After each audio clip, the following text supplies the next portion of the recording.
Programme එක computer software එකක් කියන්නේ නැහැ මම මේකේ ප්‍රෝග්‍රෑම් එකක් ප්‍රෝග්‍රෑම් එක තමා hello world කියන්නේ hello world කියන්නේ ඕනම කම්පියුටර් ප්‍රෝග්‍රෑම් එක ප්‍රෝග්‍රෑමින් ලැන්ග්වේජ් එක ඉගෙන ගන්න කෙනෙක් පළවෙනියටම ඉගෙන ගන්නේ hello world. ඉතින් මම ඔයාලට හිතුණා hello world කියලා දෙන්න.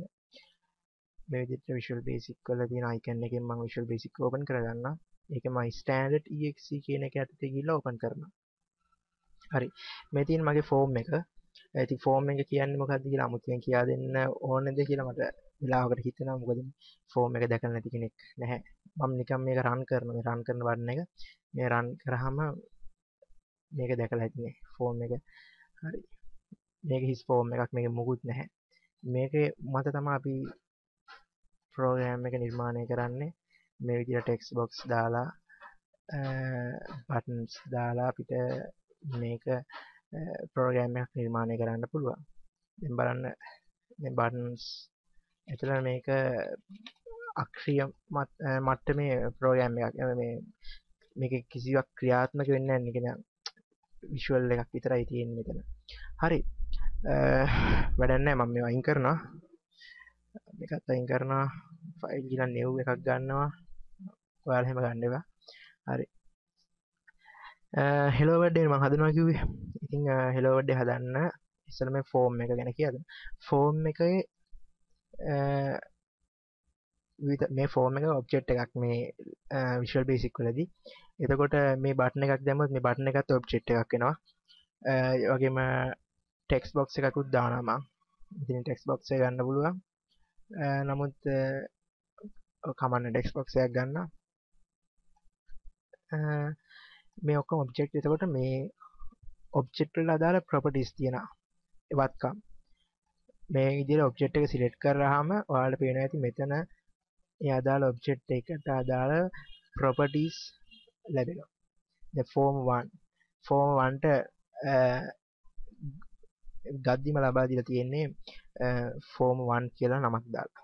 ඔයාලට පුළුවන් මේක F1 කියලා නමක් ලබා දෙන්න. ඔය කැමති නම ලබා දෙන්න පුළුවන්. හැබැයි කේස් එකක් තියෙනවා. මේ විදිහට තහනම්.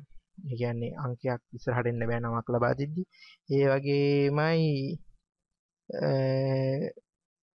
මේ විදිහට ස්පේස් එකක් තියන්නත් බෑ. ස්පෙෂල් කැරක්ටර්ස් වගේ දේවල් එන්න බෑ.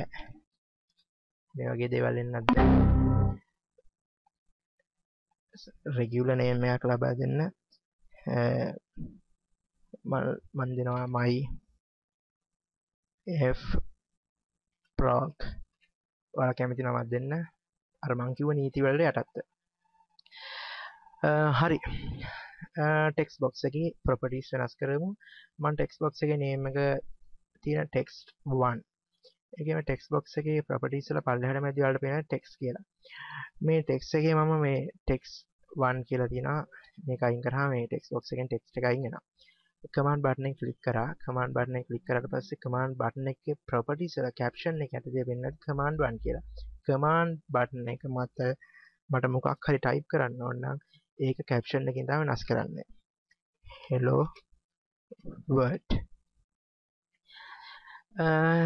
මම මේ ප්‍රෝග්‍රෑම් එක යටතේ බලාපොරොත්තු වෙන්නේ මේ බටන් එක ක්ලික් කරාම hello world කියන වචනේ මේ ටෙක්ස්ට් බොක්ස් එක මත ටයිප් වෙන්න. හොඳයි හදමු. ඉස්සෙල්ලා බලන්න ටෙක්ස්ට් බොක්ස් එක මත ටයිප් වෙන්න නම් දෙයක් ටෙක්ස්ට් බොක්ස් එකේ ප්‍රොපර්ටි වල තියෙන ටෙක්ස්ට් කියන ප්‍රොපර්ටි එක වෙනස් කරන්න ඕනේ. ඒ අනුව මම බටන් එකට කෝඩ් එකක් ලියනවා. දැන් බටන් එක හින්දානේ මේක මේ අදාළ වෙනස්කම් සිදු වෙන්නේ. බටන් එකට මම කෝඩ් එකක් ලියනවා. බටන් එක දෙපාරක් ක්ලික් කරනවා. දෙපාරක් ක්ලික් කරලා මම ටෙක්ස්ට් බොක්ස් එකට ફોකස් කරනවා කෝඩ් එක. එතකොට text 1 dot මේ ඩොට් එක තිබ්බාම අදාළ ටෙක්ස්ට් බොක්ස් එකට අදාළ සියලුම ප්‍රොපර්ටිස් එනවා. black color, border style ඒ යටතේ නම් අනිවාර්යෙන් අර text කියන එකක් තියෙනවා. හරි තියෙන්නේ. මේක මම සමාන කරනවා hello world කෙනෙක් කෙනාට. hello වර්ඩ් මතක තියාගන්න කම්පියුටර් ප්‍රෝග්‍රෑම් මේ කියන්නේ විෂුවල් බේසික් වල මේ text1.txt කියන එක කෝඩින් පැත්තට අයිති වෙනවා. නමුත් මේ hello world කියන එක විෂුවල් බේසික් කෝඩ් එකක් නෙමෙයි. ඒ හින්දා මේක ලියද්දී මේ කොටස ලියද්දී මේක ලියන්න ඕනේ අර invite කමා ඇතුලේ. උපුටා ගැනීමේ මොකද්ද කියන්නේ කමාවක් අන්නේ කමා ඇතුලේ. ඒ කමා දෙකක් ඇතුලේ තමයි ලියන්නේ. එහෙම නැත්තම් මොකද වෙන්නේ මේක error එකක් එනවා. ඒ ඩිබග් එකක් හැදෙනවා. ඒකනේ කම්පයිලර් error එකක් එනවා. ඒ හින්දා මේකක් ඇතුලේ ලියන්න ඕනේ. හරි. මම හිතන වීඩියෝ එකත් ඉවරයි කියලා. හරි. මෙන්න මම ප්‍රෝග්‍රෑම් එක රන් කරා. රන් කරන්නේ මෙතනින් මම hello world කියන බටන් එක ක්ලික් කරනවා. ක්ලික් කරාම මෙන්න hello world කියලා වැටෙනවා. මේ වීඩියෝ එකට මම තවත් කොටසක් ඇඩ් කරනවා. මේ hello world කියන එක ක්ලියර් කරන්න. ඒ කියන්නේ මේ ටෙක්ස්ට් බොක්ස් එකේ තියෙන එක මකන්න. ක්ලියර් කියලා ලබා දෙනවා. එහෙනම් ක්ලියර් එක කොහොමද ගහන්නේ? text1.text සමානයි දැන් මේක ඇතුළට නමක් ගැහුවොත්නේ මේක වැටෙන්නේ. ඉතින් නමක් නොගහ බලමු. නිකම්ම තියලා. මුකුත් නැහැ. හරි. දැන් තේරෙන්නේ නැතිනම් ඔයාලට මේක බොහොම සරල දෙයක් වගේ.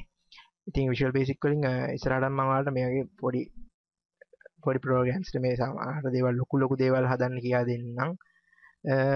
විශේෂයෙන්ම Visual Basic වල තියෙන ප්‍රැක්ටිකලි දේවල් අපිට ගොඩක් වැදගත් වෙන දේවල් පිළිබඳව මම ඔයාලට ඉස්සරහට කියලා දෙන්න.